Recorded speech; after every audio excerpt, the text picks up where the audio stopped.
Our first story is titled, Am I the a-hole for telling my parents they failed me?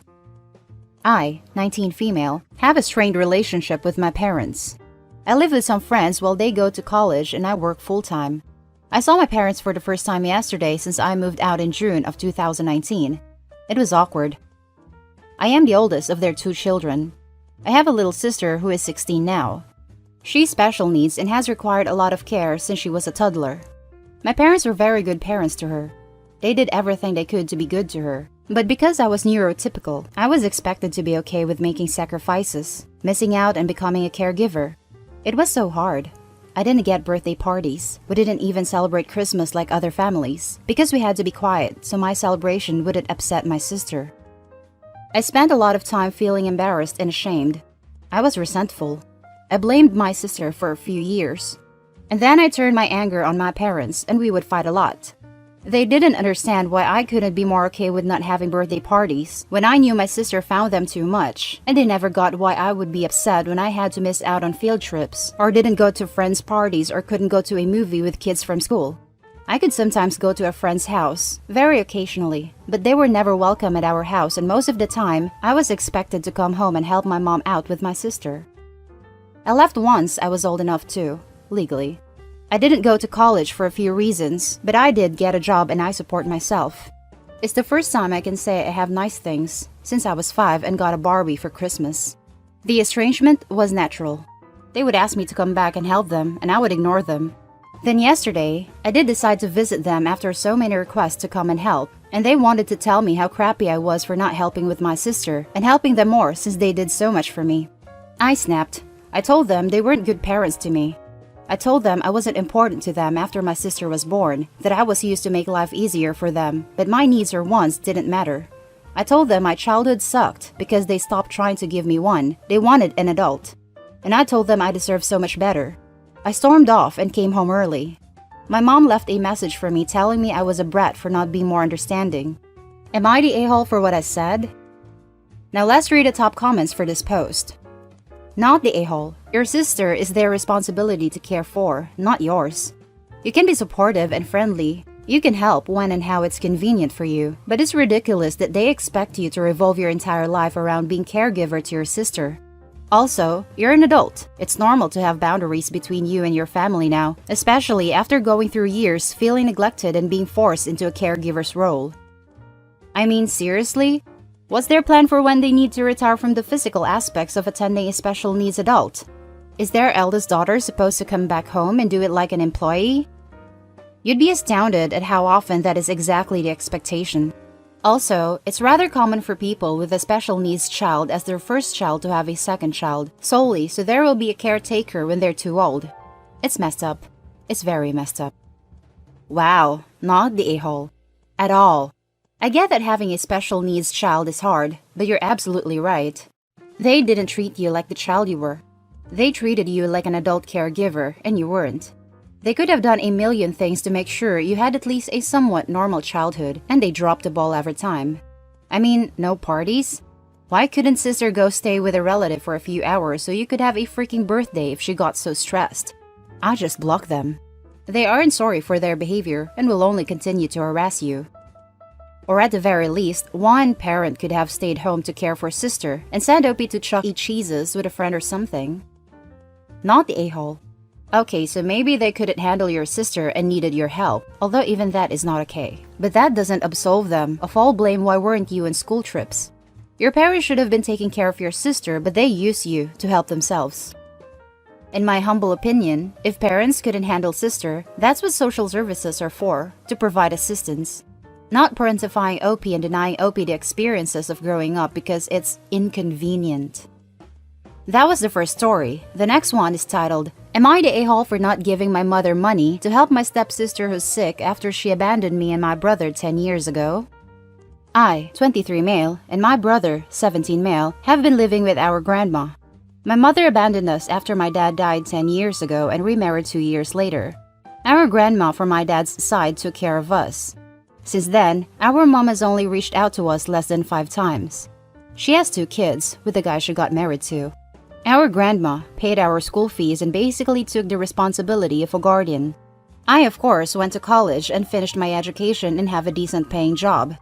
I have my own apartment where I live with my brother. Last week, my mother reached out to us. I don't know how she knew my address. Maybe my grandma told her. But she came to my apartment. Well, it was good to catch up, but she seemed sad, like something was in her mind. So she told me that her daughter had been diagnosed with a cervical cancer and they were tight on budget and needed some money to cover her medical fee. I kindly refused. She started begging me to help, saying that she is my stepsister and I'm obligated to help. I told her that she never gave a damn about us for about 10 years. She got mad and left. She told everyone that I refused to help my own mother. And our family and even strangers are attacking me for refusing to help my stepsister. I know it's not my stepsister's fault, but I don't know how I'm obligated to help her. So guys, am I the a-hole here? Now let's read the top comments. Not the a-hole. I'm sorry about your mom, she really sucks. I think you have no more obligation to help her than you would a stranger, maybe less given she abandoned you. If she really felt bad about what she did or had changed, she wouldn't have set her family and friends after you. Next time someone says something, just look confused and say, "You know she abandoned us when we were kids after our dad died? We're not really family anymore after that." Seeing as they were at their grandmother's at the time, they probably have zero interaction with the half-siblings. Opie wrote Step, but they share the same bio mom. Step would be if they were the new dad's kids. They may as well be the children of the kid you used to know 3 doors down, but were not that close with. Sure, we knew each other 10 years ago, but we were not that close between then and now. You're not meant to chuck 13 and 7-year-old children away when you get a new man, and if you do, you lose all rights to but family when they don't want to know you in your hour of need. I'd be very surprised if a child aged 8 or younger, going by Opie's timeline of dad's death and bio mother's remarriage, has cancer of the cervix though. Yeah, that was my thought, so it probably is a stepsister, since cervical cancer for a woman under 20 is like super rare. Alternately, it's a lie and Opie's mom just needs money. Not the a-hole, you don't owe her anything. Not the a-hole, you're already helping raise her son. She's already gotten more than she deserves from you. Not the a-hole, tell her she can use the money she saved after abandoning you and your sibling. And to those people in your life who are coming to you and telling you she's your mother, etc., simply reply she stopped being that the day she abandoned me when I was X years old.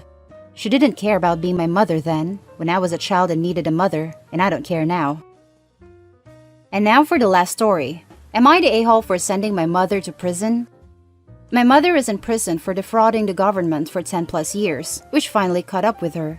About 2 years ago, I was subpoenaed by the court to testify and ended up being the testimonial that ultimately sent her to federal prison. She has been in prison for just over a year now. As a result, we are estranged.